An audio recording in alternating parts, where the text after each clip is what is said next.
अरे हा माझा पती, माझा विष्णू, जो मला कायम वर माग वर माग म्हणणारा, आणि असं काय इतकं साधं एवढ्याशा गोष्टीसाठी तो मला शाप देतोय. आणि तेव्हा ती म्हणते की काय तुम्ही हे करता, आणि मी पृथ्वी तलावरती घोडी म्हणून का जाऊ? आणि मुख्य म्हणजे मी घोडी म्हणून जाण्यापेक्षा सुद्धा मी तुमच्याशिवाय नाही राहू शकत आहे. तुम्हाला माहिती आहे मला तुमचा विरह सहन होणार नाही. तेव्हा हरी तिला म्हणतो, म्हणजे विष्णू तिला म्हणतात की तू एक काम करायचं, पृथ्वी लोकावरती जायचं आणि तिथे तू एक पुत्र प्राप्ती करायची आणि मगच तू वरती वैकुंठामध्ये यायचं आणि आपण आता परत सुखाने पुढे राहू. आणि अशा प्रकारे ठरल्याप्रमाणे घडतं की ती जी लक्ष्मी आहे ती नारीच्या रूपातली, म्हणजे लक्ष्मी आहे ती घोडीचं रूप घेते आणि ती पृथ्वी तलावर येते. तिथे आता तिला अतिशय वाईट वाटतं की आता काय मी तर घोडीवर बसले आणि मला कसं काय, म्हणजे मी विश्वास नाही राहू शकत अजिबात. आणि म्हणून ती मी वासुदेवांना प्रणाम करते आणि ती निघून जाते मात्र. आणि मग ती काय होतं पुढे की ती खाली वगैरे येते आणि मग ती आता आता साधना आता करायला पाहिजे, जप तर करायला पाहिजे, म्हणून ती काय करते, ती अतिशय दुःखित झालेली ती मृत्यू लोकांमध्ये पृथ्वीवर येते. आणि सूर्यपत्नीनी पूर्वी जिथे यमुना तमसाच्या यमुना नदी आणि तमसा नदीच्या संगमावरती एक मनोहर असं वन आहे आणि त्या वनामध्ये त्या सूर्यपत्नीने साधना केलेली असते, कठोर असं तपस्या व्रत केलेलं असतं. आणि तिथेच ही लक्ष्मी वडवा रूप धारिणी म्हणून तिथे जाऊन थांबते. आणि मग खूप ती साधना खूप खूप अगदी कडक तप अनेक वर्ष करते. आणि मग प्रत्यक्ष शंकराची ती साधना, म्हणजे शंकराची तपस्या करते आणि ती त्याच्या तपस्येमध्ये रत राहते. आणि तेव्हा एकदा त्रिशूलधारी आहे शंकर, पटकन प्रसन्न होणार आहेत.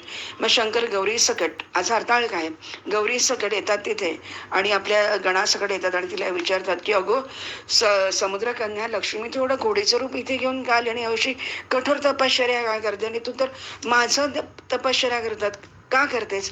तर तुझा तर नवरा मुळामध्ये म्हणजे विष्णू आहे, तर तो जगाचं कल्याण करणारा आहे आणि तो सर्व वरदान देणारा आणि मोक्ष प्रदान करणारा विष्णूला सोडून तो माझं का ध्यान करत बसतेस? आणि मुख्य म्हणजे स्त्रियांनी आपल्या पतीलाच देव मानलेला आहे आणि त्यामुळे हे तर तुला माहिती आहे, मग तू माझं नको ध्यान करू, तू विष्णूचंच ध्यान कर.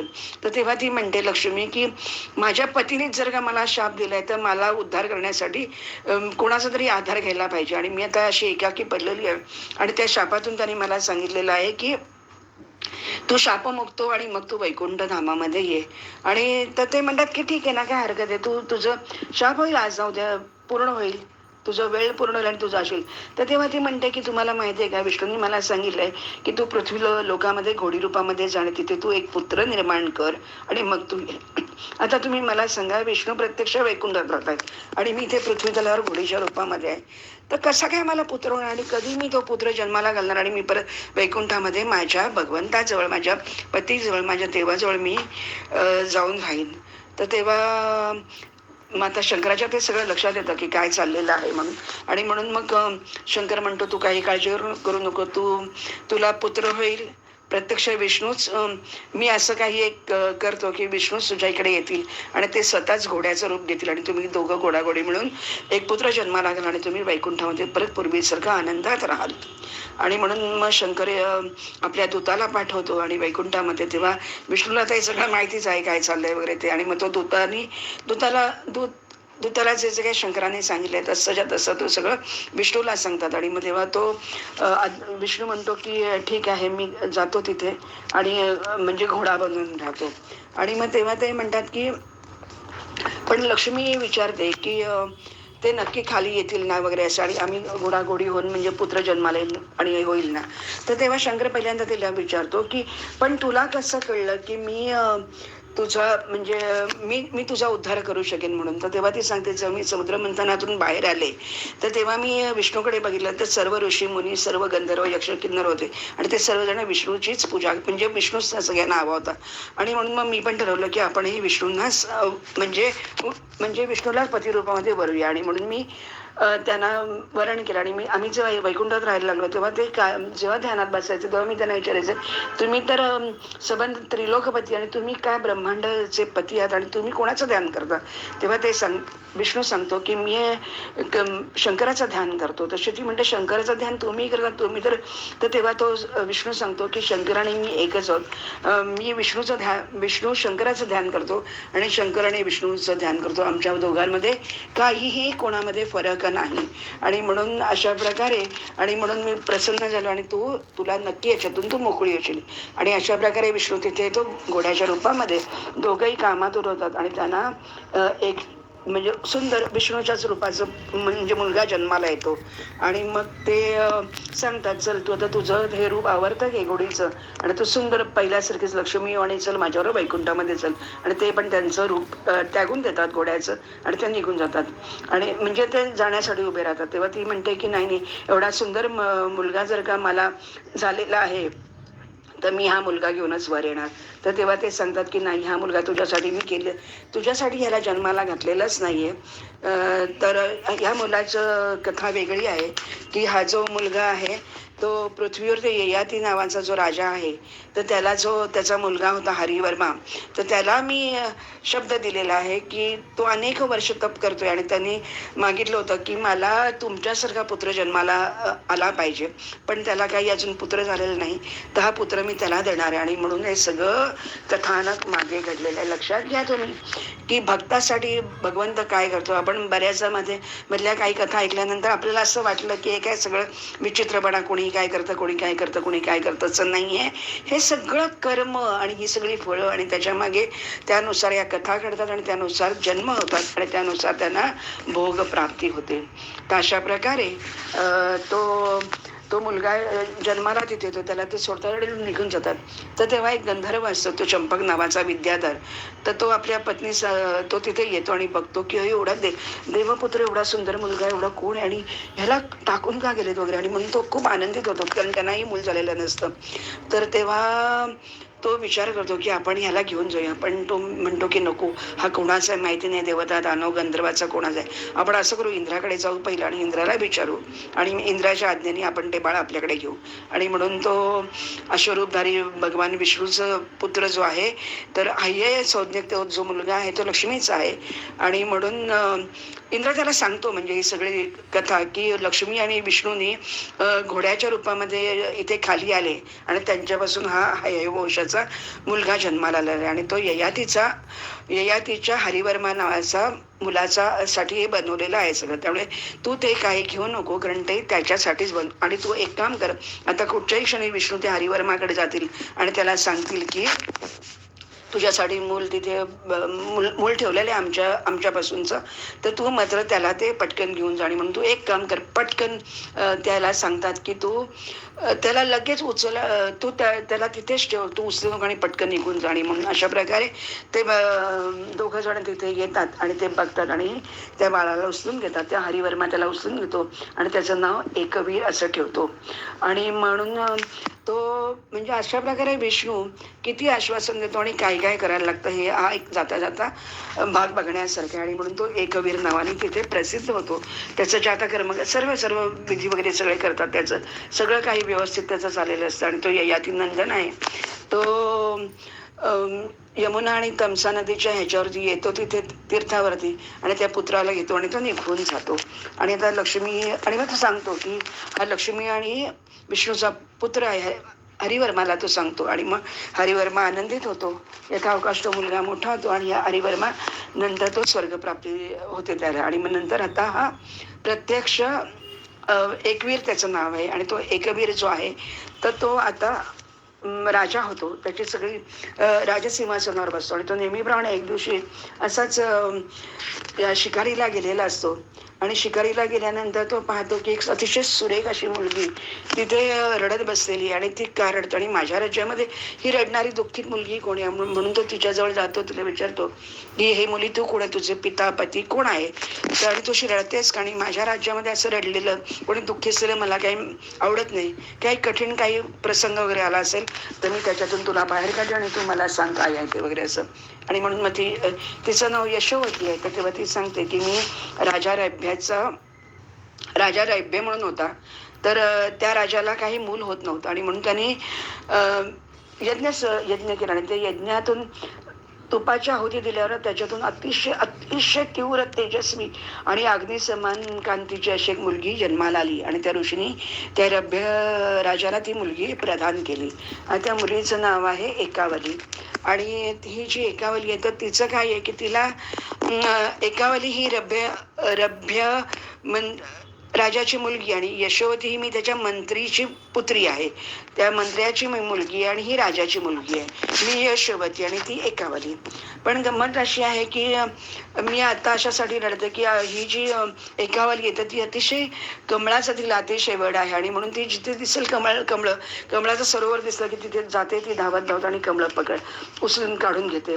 हे राजाला जेव्हा कळतं म्हणून तो काय करतो, स्वतःच्या राज्यामध्येच तो भरपूर सरोवर तयार करतो आणि त्याच्यामध्ये कमळं आपोआपच म्हणजे उगवत असतात. पण ही जी मुलगी आहे तर ती इतकी म्हणजे कमळासाठी वेडी असते, ती लांब लांब जाते. मग त्यावेळेला मग राजा काय करतो, रक्षक सगळे बरोबर देतो, एकावली बरोबर ते यशोवतीला पण ठेवतो आणि मग ते सगळेजण एकत्र. पण एक वेळा एकदा अशी होते की रक्षक खूप लांब असतात आणि एकावली आणि यशोवती एकत्र कमळं तोडत असतात आणि तेवढ्यामध्ये एक कालकेतू नावाचा राक्षस तिथे दानव तिथे येतो आणि तो बघतो की ही मुलगी किती सुंदर आहे वगैरे आणि तो तिच्या प्रेमामध्ये पडतो आणि तो तिला सांगतो की तू देवलोकीची अप्सरा वगैरे, तुझं काही लग्न झालंय का वगैरे असं, तर मी तुझ्याशी लग्न करायला तयार आहे वगैरे. तर ती खूप घाबरते वगैरे आणि तो तिला घेऊन जायला लागतो. तेव्हा ही यशोवती असते तर ती सांगते की तू एक काम कर की तू हिला म्हणजे तू हिला नको नेऊस, तू मला पाहिजे तर घेऊन जा आणि तू हिला सोड. तेव्हा एकावली म्हणते की नाही, मी तुझ्याकडे येऊ शकत नाही आणि मी तुझ्यावर राहू शकत नाही, कारण माझ्या पित्याने माझं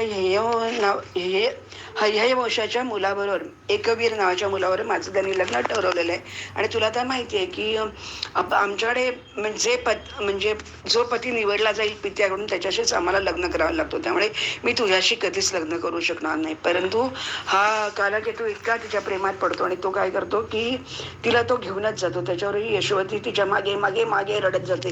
पण तिला त्यामुळे एकावलीला एवढा तरी आनंद होतो की आपल्यावर अजून यशोवती आहे आणि मग यशोवती सांगते की तू काही काळजी करू नकोस, मी एका सिद्ध ब्राह्मणाकडून भगवतीचा बीज मंत्र घेतलेला आहे आणि ती चंडिका तुला ह्याच्यातून वाचवेल. आणि अशा प्रकारे तू काय म्हणून त्या दोघी जणी तो कालकेतू घेऊन जातो आणि कालकेतूचं जे नगर आहे त्या अत्यंत दुर्गम अशा ठिकाणी, त्या दुर्गामध्ये ते अशा खोल खाई म्हणजे आपण ज्याला म्हणतो की नाही दऱ्या आहेत आणि त्या दऱ्यामध्ये ते नगर बसवलेलं आहे आणि तर त्याच्यामुळे तू काही काळजी करून ह्याच्यातून तो मोकळी होशील.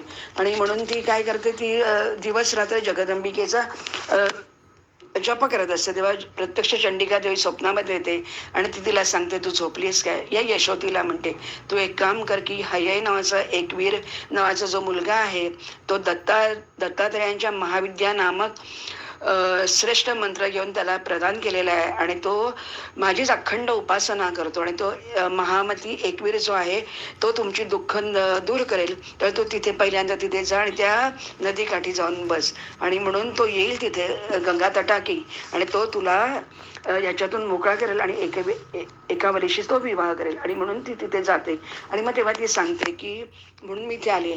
तर तो हा एकवीर आहे तो आश्चर्यचकित होतो. तो म्हणतो की तू जे काय सांगतोय की मी स्वतः हय्य आहे आणि माझंच नाव एकवीर आहे आणि मला तर हे तुम्ही कोणी माहिती नाही. तिचे वडील आहेत ते म्हणतात की मी एकवीरशी लग्न करणार आहे. तर हे काय आहे, तर तेव्हा ते सांगतात की मग जगदंबाच्या प्रसादाने एकवीर आणि एकावलीचं लग्न ठरलेलं आहे, तर त्याच्यामुळे माझं त्याच्याशीच लग्न होईल. आणि म्हणून मग ते सगळं ऐकतो वगैरे. मग तो म्हणतो की हे सगळं बरोबर आहे, पण तू आता मला त्या नगरामध्ये घेऊन चल त्या कालकेतूच्या, म्हणजे मी तिथे युद्ध करेन आणि मी त्याला त्याच्यातून मोकळं करेन.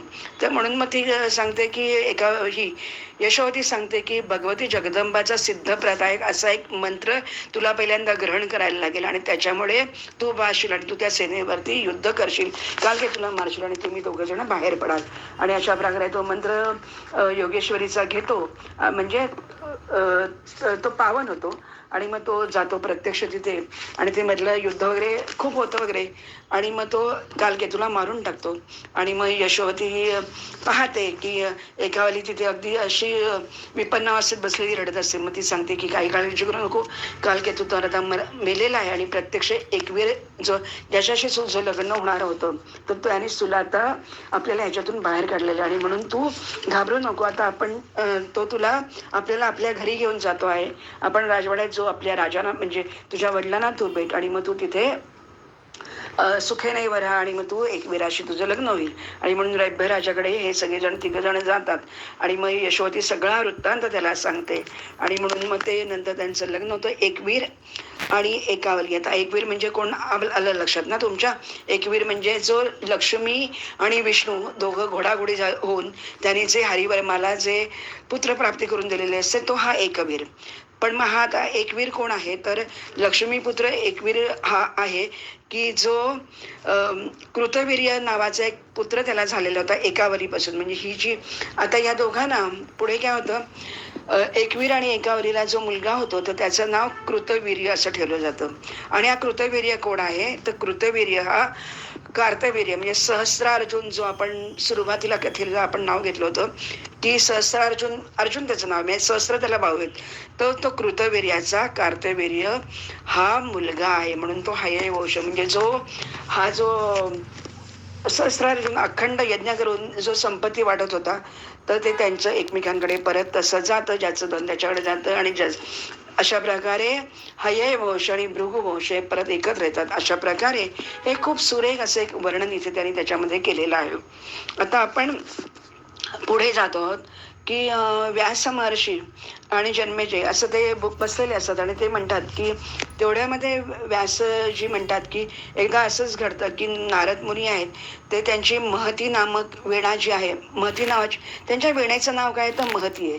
तर ती महती नावाची वीणा वाजवत माझ्याकडे येतात आणि मी अतिशय उदास बसलेला असतो आणि मला काही सुचत नसतं की काय संसार काय आणि म्हणजे काही कशात अर्थ नाही की मनुष्य देहाला काही अर्थ नाही, पुत्रप्राप्ती झाली काय नाही झाली काय कशाने काही आनंद नाही कशामध्ये. हे सगळं आयुष्य काही म्हणजे माणूस जगतो मरतो परत जन्मतो वगैरे असं. तर मग ते सांगतात की मी व्यास मुनी म्हणतात की मी नारदाला असं म्हटलं की आता तू माझ्याकडेच बघ ना, मी एवढे पुराणांचं लेखन केलं सगळं केलं पण मला कशातही आनंद मिळालेला नाही. मुळामध्ये माझा जन्म मुळी पराशर ऋषी आणि मत्स्यगंधेपासून झाला. मी एका द्वीपामध्ये जन्मलेलो आहेत आणि मी आश्रयहीन असा मी ते लोक मला सोडून गेले आणि मी एकटाच बघता बघता मोठा झालो. आणि म्हणून माझं एक म्हणजे मी काळा आहे म्हणून माझं नाव एक कृष्ण आणि यमुनेच्या बेटामध्ये झाल्यामुळे मी द्वैपायन असा मी कृष्ण द्वैपायन किंवा व्यास नावाने प्रसिद्ध झालो. मी खूप म्हणजे तपस्या केली, साधना केली आणि मला संसार सुख नको होतं पण तरी सुद्धा मला पुत्रप्राप्ती व्हावं असं वाटायचं. आणि म्हणून घृताची अप्सरेपासून माझं एकदा वीर्यस्खलन झालं आणि त्याच्यापासून मला शुकदेव नावाचा मुलगा झाला जो जन्मेजयाचे वडील परीक्षित. तर त्याला जो शुकदेव प्रत्यक्ष हे सगळं भागवत सांगत होता त्याच्याविषयी आता आपण हे सांगत होतो. तर शुकदेवाचे वडील व्यास महर्षी आता या जन्मेजयाला हे सांगतात.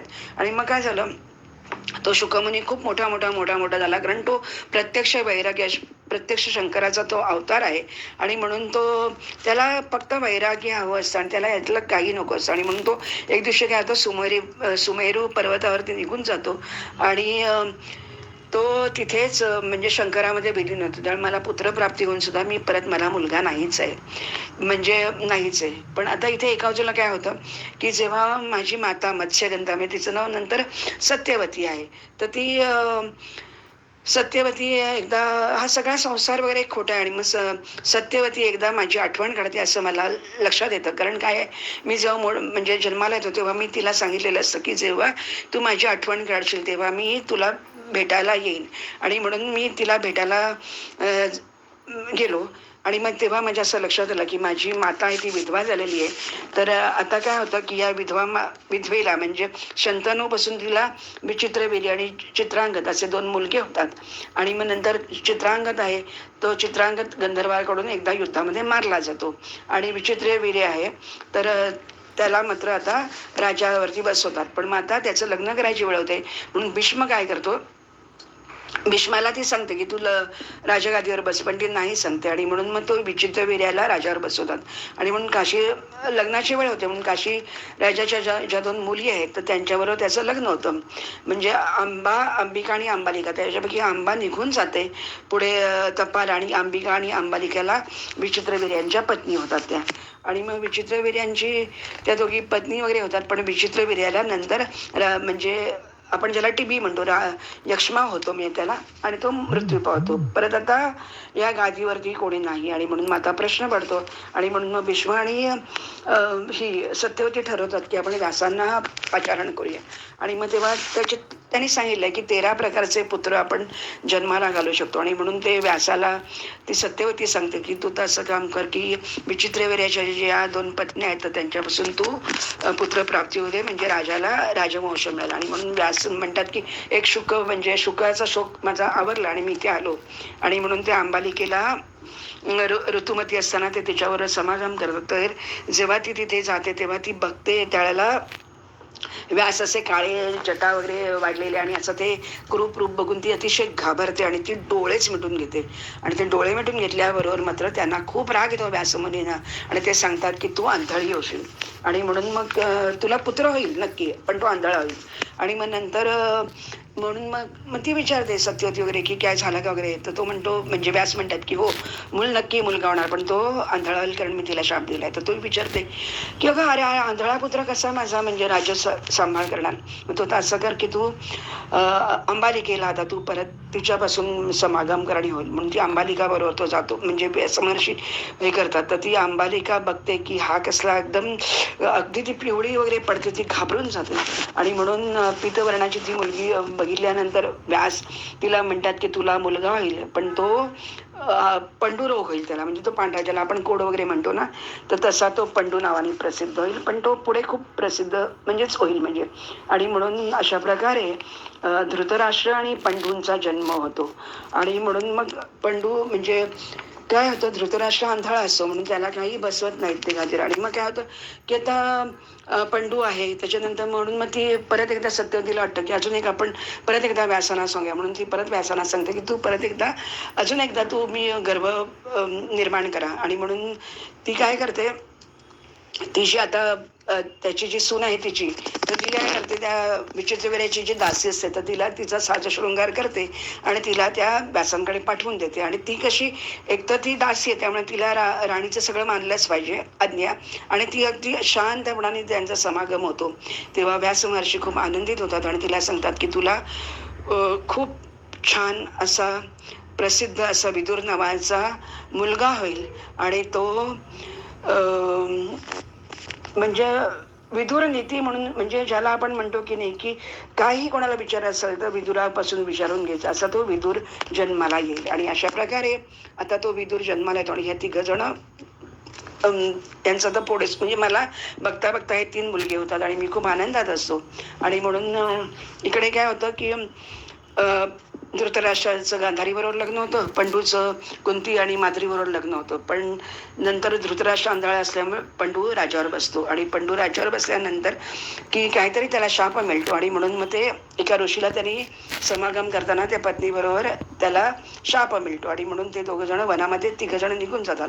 आणि मग कुंतीला अगोदरपासून म्हणजे दुर्वासाने एक मंत्र दिलेला असतो, त्याच्यापासून धर्म, वायू आणि इंद्रापासून तिला धर्मराज आणि भीम आणि अर्जुन असे पुत्र होतात. आणि माद्रीला अश्विनी कुमारांपासून नकुल आणि सहदेव होतात. आणि मग एक दिवशी एकदा पंडूला इच्छाच होते आणि तो माद्रीवर समागम करायला जातो आणि पंडू मरून जातो. तर अशा प्रकारे आता पंडू मरून जातो. मग धृतराष्ट्र 100 कौरव आणि हे 5 पांडव असे सगळेजण आता आपापसात तिथे हस्तिनापुरामध्ये येतात आणि ते राहू लागतात. परंतु दुर्योधन अतिशय दुष्ट असतो आणि म्हणून तो काय करतो, मग धृतराष्ट्र असा विचार करतो की जाऊ दे आपण त्याला वारणावतामध्ये ह्या लोकांना राहायला ठेवूया. म्हणून तो पांडवांना कुंतीला वारणावतामध्ये ठेवतो. पण तो काय करतो, पुरोचन म्हणून जो त्याचा मित्र आहे त्याच्याकडून तो लाक्षागृह निर्माण करून घेऊन त्याला आग लावून टाकतो आणि तिथून तो निघून जातो. अशा प्रकारे हे सगळा हा जो खेळ आहे तो, म्हणजे शेवटी मी व्यास त्याला सांगतात की मी एवढं सगळं केलं तरी सुद्धा काहीच म्हणजे माझ्या हाती आलं नाही. माझे 4 मला मुलगे झाले पण मी दुःखीच आहे. मला मी कोण आहे, मी कोण कुणाचा पुत्र आहे, मी कुणाचा, कशाला काही अर्थ नाहीये. कारण शेवटी हे सगळं मायेचा प्रभाव आहे आणि ती माया जगदंबा जे काही करेल तर त्यानुसारच तसं ते घडतं.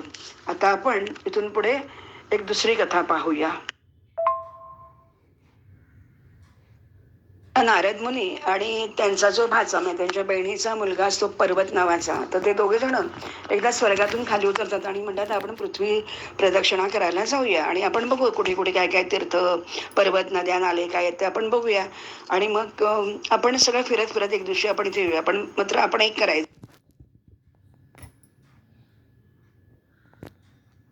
दिवशी आपण इथे येऊया. पण मात्र आपण एक करायचं की आपण कुठलीही गोष्ट म्हणजे आपल्यामध्ये लपवून ठेवायची नाही. काही गोपनीयता, कुठलंही रहस्य ठेवायचं नाही. आपल्याला जे काय वाटेल ते दिवसभरात एकमेकांना सांगायचं, असं त्यांचं ठरतं. आणि मग बघता बघता चातुर्मास होतो आणि म्हणून ते राजा संजय म्हणून राजा म्हणजे राजा असतो, तर त्याच्याकडे ते चातुर्मासातले तिथे राहतात. तर राजाला खूप आनंद होतो की नारद मुनी आणि ते पर्वत आलाय म्हणून. म्हणून तो काय करतो, आपली जी मुलगी दमयंती म्हणून असते तर तिला तो त्यांची सगळे सेवा शुश्रूषा करण्यासाठी तिला तो पाचारण करतो. आणि म्हणून ही जी मुलगी असते तर ती सगळी त्यांची मनोभावे सेवा वगैरे करते. पण पण तरी सुद्धा गंमत अशी होते की नारदांची ते जी महती नावाची वीणा आहे आणि ते सगळे सप्तसूर आणि ते सगळे आलाप आणि ते सगळे बोल ते त्याच्या प्रेमामध्ये पडतं. आणि नारद मुनींच्याही ते लक्षात येतं की ही आपल्यावर, आणि दोघंही एकमेकांवरती नकळता म्हणजे गपचूप गपचूप एकमेकांवरती प्रेम करत असतात. आणि इव्हन इतकं होतं की ती वाढण्यामध्ये, त्यांच्या वागण्यामध्ये सगळ्यामध्ये ती कमी जास्त वगैरे वाढणं नारद आणि पर्वताला करायला लागतं. आणि पर्वत मुनींच्याही लक्षात येतं. तेव्हा तो पर्वत म्हणतो की आपलं तर ठरलं होतं की आपण एकमेकांपासून काही लपवायचं नाही, पण मी असं बघतो की ती बहुतेक दमयंती तुझ्या प्रेमात आहे आणि तूही तिच्या प्रेमात, आणि तू हे का लपून ठेवलंस. नारद म्हणतो की मी कसं सांगू, म्हणजे मलाही असं वाटतं की ती माझ्या प्रेमात आहे म्हणून मी तुला सांगू नाही शकलो.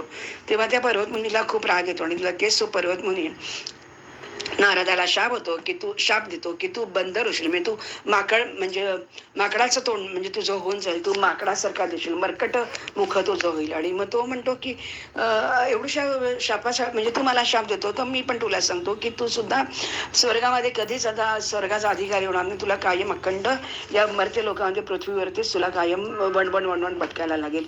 म्हणून असं म्हणून तो पर्वतमुनी निघून जातो. आणि हा जो असतो नारद तो तर मरकट मुखाचा होतो. आणि म्हणून ती जी दमयंती असते तर तिच्या आईवडिलांना आता लक्षात राजा राणीला की आता ही मुलगी लग्नाची झाली तर आपण हिचं लग्न करून घेऊया. आणि म्हणून ते तिच्या लग्नाची स्वयंवर करण्यासाठी तिच्याशी बोलतात. तेव्हा दमयंती सांगते की तुम्ही असं काही करू नका की माझं ना या नारदावरतीच प्रेम जमलेलं आहे. तर राजाला खूप वाईट वाटतं आणि दुःख होतं. तो बायकोलाही विचारतो काय करायचं, कारण हा माकडासारखा मुलगा तो काय म्हणजे लग्न करणार आणि काय ह्याला काही याच्याकडे धन नाही, काय नाही काय नाही काय नाही. पण ती सांगते की धनवाले सगळे जण आहेत पण त्यांना कुठल्याही प्रकारचं ज्ञान नाही, त्याच्यापेक्षा हा प्रतिभा संपन्न आहे. ह्याचं जर का ज्ञान, स्वरज्ञान जर का तुम्ही ऐकलं तर तो एवढं जे स्वरज्ञान फक्त शिवलोकामध्ये जो शंकर आहे त्याच्याकडेच कोणाहीकडे नाही. तर त्याच्यामुळे काही वाटेल झालं तरी मी लग्न ह्याच्याशीच करणार आहे.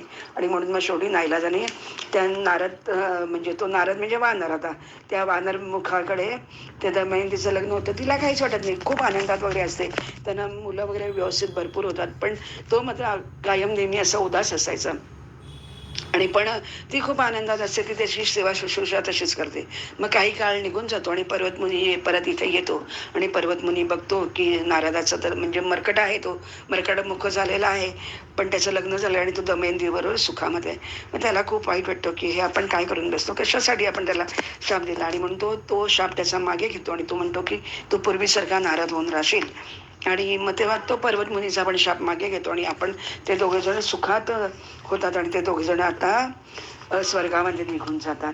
तर अशा प्रकारे एकदा काय होतं की नारद मुनींना, आपल्याला माहिती आहे शंकराला पण मायेची इच्छा झाली होती.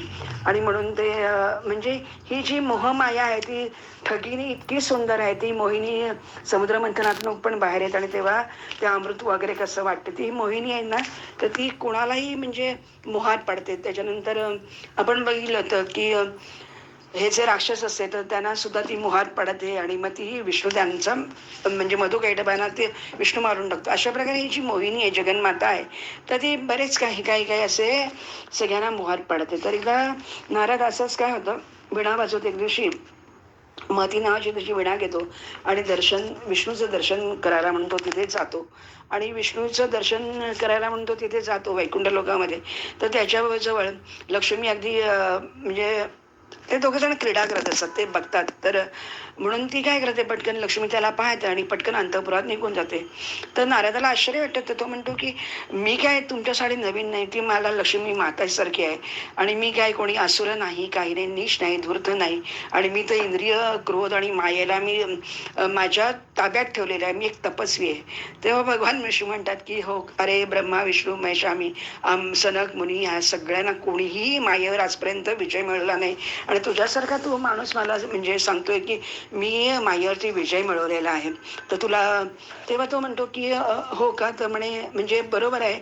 पण मग रमाकांत, मला सुद्धा खूप इच्छा आहे एकदा की ती माया आहे, कशी दिसते, कशी तिची शक्ती काय, तिचा आधार काय, ती राहते कुठे, म्हणजे कशी पावते, म्हणजे प्रसन्न कशी होते वगैरे, ते सगळं मला तुम्ही सांगा. तर मला एकदा तिला पाहायचंच आहे. तशी मग एकदा काय होतं की मग विष्णू गरुड म्हणजे नारदाला म्हणतात, चल आपण आज फेरफटका मारू, चल तू. मग गरुडाला ते बोलवतात आणि गरुडावरती बसून हा विष्णू आणि नारद असं दोघं जण मिळून त्या गरुडावरून खूप लांब लांब लांब लांब लांब खूप जातात आणि कन्याकुब्ज नगराच्या जवळपास तिथे येतात. आणि तिथे एक अतिशय सुंदर सरोवर असतं आणि त्या सरोवरामध्ये इतकं सुंदर ते पाणी नितळ आणि ते संबंध आजूबाजूला सगळं पक्षी कलरव करत आहेत, झाडं झुडं आहेत, सुंदर सुगंध म्हणजे मोहित होतो नारद. आणि मग तो काय सांगतात भगवान त्याला की खूप सुंदर असं हे जल आहे, हे सरोवर फार छान आहे. तर तू असं कर, आपण तिथे दोघं जण स्नान करूया. आणि म्हणून ते त्याला धरतात आणि ते सरोवरापर्यंत ते सरोवराची प्रशंसा ते करतात. आणि मग ते सांगतात की असं कर, पहिल्यांदा तू विणा आणि तुझी ती विणा आणि ते सगळं तुझं उपकरणं वगैरे आहे ते सगळं मृगचर्म वगैरे काढ आणि ते ठेवून दे. आणि तू सरोवरामध्ये जा, तू आलास की मी स्नान करतो. आणि म्हणून तो काय करतो, ती शेंडी बांधतो त्याची आणि ते सगळं सामान विमान खाली ठेवतो, आचमन करतो आणि तो सरोवरामध्ये जातो. आणि सरोवरामध्ये गेल्यानंतर तो प्रत्यक्षात जाऊन तिथे स्त्री होतो आणि तो बघतो की त्याची विणा नाही, मृगचर्म नाही, प्रत्यक्ष विष्णू तिथे नाही. आणि म्हणजे मला स्त्री रूप कुठून आलं. आणि बघता बघता बघता त्या स्त्री रूपामध्ये तो स्वतःची मी नारद आहे पूर्व देहाची त्याची विस्मृती होते. तो विणा विसरतो, म्हणजे मृगचर्म विसरतो आणि तो तिथे म्हणजे आश्चर्य करत राहतो त्या. आणि ती अतिशय सुरेख लावण होती अशी ती मोहिनी रूपामध्ये तो नारद तिथे बसलेला असतो.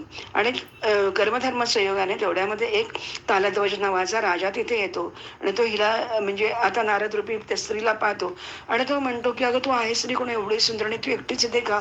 आणि तुझं आई वडील म्हणजे कोण आहे तरी कोण, मी तुझ्या प्रेमात पडले, तुझं जर का लग्न नसेल झालं तर मी तुझ्याशी लग्न करायला तयार आहे.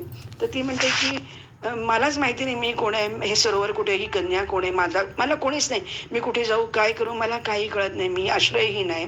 तर तुला जर का माझ्याशी, मी तुझ्या आधी नाही, तुला पाहिजे तर तू माझ्याशी लग्न कर.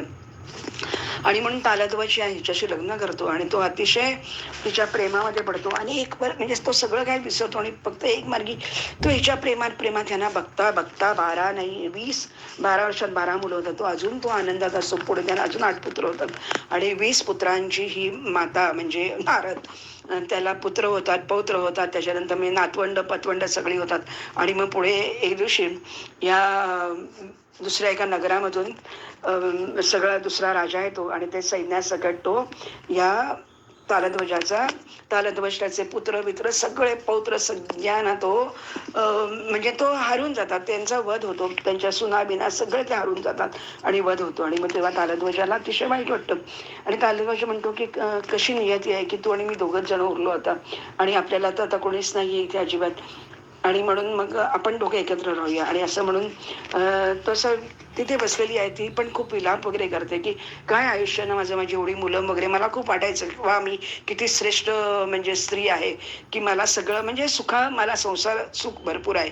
आणि मग तेवढ्यामध्ये काय होतं की तिथे प्रत्यक्ष म्हणजे माया म्हणजे तिथे ती प्रत्यक्ष विष्णू तिथे येतात आणि याचं रूप घेतात आणि ते येतात तिथे आणि ते म्हणतात की की ती म्हणते की ती वेळ म्हणजे तो विचारतो की तू काय रडतेस वगैरे, असं तो वृद्ध ब्राह्मणाचा विष्णू रूप घेऊन येतो आणि तो म्हणतो की तू कशाला रडतेस, काय झालं वगैरे. मग ती सगळं सांगते की काय झालं वगैरे वगैरे, अमकं तमकं, माझी मुलं नातवंड सगळी गेली. तर तो म्हणतो की कसला मुलगा आणि काय काय, काही नाही, असं काही नाही, तू कोण होतीस आधीच्या जन्मात, तुला अनेक हजारो अजून मुलं झाली, तू कोणाची तरी मुलगी मुलगी झालीस, तू अजून काय काय काय, असं काही नसतं. तर तू एक काम कर, आता त्या म्हणजे पुरुष बीजवाला एक सरोवर असं, तर तिथे तू जा, तिथे स्नान कर, तिलांजली दे, आणि तू आता मोकळी होऊन जाशील याच्यातून. आणि त्याबरोबर ती काय करते, म्हणजे तो जो नारद, ती जी स्त्री आहे, तर ती त्या पुरुष संज्ञक जे तीर्थ आहे, संज्ञक तीर्थामध्ये ती स्नान करते. ती उडी मारल्या बरोबरच तिथे तिचा ती स्त्री निघून जाते आणि विष्णू ते प्रत्यक्ष बघतो तो नारद, की विष्णू बाजूला तिथे उभा आहे आणि हातामध्ये त्याची वेणा आणि मृगचर्म घेऊन तिथे ते उभा आहेत. आणि मग ते विचार, अरे तू इथे कसा आणि काय करतो वगैरे. मग त्याला ते लक्षात येतं की ही सगळा मायेचा प्रकार आहे. आपण त्यांना म्हटलं होतं की माझा मायेवर पगडा आहे, मी माया जिंकलेली आहे, ते सगळं खोटं आहे. आणि म्हणून ते त्याला म्हणून नारद त्यांना म्हणजे शरण येतो आणि म्हणतो की मला आता कळलं की काय वगैरे असं. आणि मग आता तिथून ते पुढे उठतात आणि मग तालध्वज बघतो की अरे माझी तर आता ही म्हणजे स्नान करायला म्हणून गेली आणि माझी पत्नी पण आता गेली सोडून मला, बापरे. त्या वियोगाचं त्याला इतकं प्रचंड दुःख होतं की काय बोलायची सोय नाही. कारण एक तर त्याचं तिच्यावर प्रचंड प्रेम आहे आणि म्हणून तो खूप विलाप करतो आणि तो विचारतो, कुठेच तुझ्याशीच माझं जीवन, राज्य, सगळं सगळं व्यर्थ आहे आणि मी आता काय करू, कुठे जाऊ, मला काही कळत नाही आणि पत्नी वियोगाचं दुःख मला सहन होतं नाही अजिबात. तर तेव्हा तो सांगतो की भगवान त्याच्याजवळ जातात, म्हणजे विष्णू त्याच्याजवळ जातात आणि ते म्हणतात, कसला पुत्र, कोण तुझी बायको आणि कोण तू नवरा, आणि तुला काही नसतं, हे फक्त मनुष्याचे संयोग आणि वियोग, सगळं दैवाच्या अधीने. परांबा ही महामाया आहे, मोहिनी आहे, ती सगळं काही करते आणि तुमचे जे काही भोग आहेत तेवढे तुम्ही भोगता आणि संयोग तुमचा झाला की म्हणजे संयोगात तुम्ही भोग बघता आणि तुमची वेळ झाली की तुमचा वियोग झाला की तुम्ही एकमेकांना सोडून जातात. काहीही नाही अजिबात. तू पण हे सगळं सोडून दे आणि तू आता योग मुक्तो, कारण तू अजून काहीच केलेलं नाहीयेस. तर तू आता साधना कर आणि घटयंत्रीच्या पुढे काही चालत नाही आणि सुख नाही आणि दुःख याच्यात काही नाहीये. कारण जे आहे मानव शरीर ते नष्ट होणार आहे आणि परत आलं की परत ते जन्म घेणार आहे. म्हणून तू आतापर्यंत जिव्हाणे जनेंद्रिय याचा जो आस्वाद आहे ते पशुयोनीमध्ये पण घेतात, पण तू राजा एक असा आहेस की अजून मानव योनीमध्ये राहून सुद्धा तू काही केलेलं नाहीस. त्याच्यामुळे तू आता तपस्येला लाग. आणि मग तालध्वजाच्या लक्षात येतं आणि मग तो तालध्वज आता यथावकाश तो म्हणजे म्हणजे मृत्यू त्याला येऊन जातो. तर अशा प्रकारे हे महामाया जनित हे कथानक म्हणजे विष्णू त्याच्यासाठी नारदासाठी तयार करतात. ते नारद त्या व्यासानं सांगतात की ही माया सोडणं कठीण आहे, याच्यातून बाहेर पडणंच अतिशय कठीण आहे आणि म्हणून तू अजिबात जरी तुम्हाला असं वाटलं, म्हणजे व्यास आणि नारदांचा संवाद आहे आणि म्हणून मग ते त्याला सांगतात शेवटी की तुझ्या आता सगळं लक्ष झालं ना की कोणी कोणाचा पिता नाही, माता नाही, बंधू नाही, भगिनी नाही, काही नाही, हा लोभ आहे, हे तमोगुण, हे जे आहे ना सत्वरजतम, ह्याच्यातून ब्रह्मदेव, विष्णू, शंकर कोणी सुटले नाही. कारण ब्रह्म सुद्धा पूर्ण रजोगुणी नाही, शंकर सुद्धा पूर्ण तमोगुणी नाही, आणि विष्णू सुद्धा पूर्ण सत्वगुणी नाही. तर कारण प्रत्येकाला आपापलं कार्य करण्यासाठी ते कार्य म्हणजे तो गुण दिलेला आहे आणि या सगळ्यांवरती महामायेचा पकडा आहे.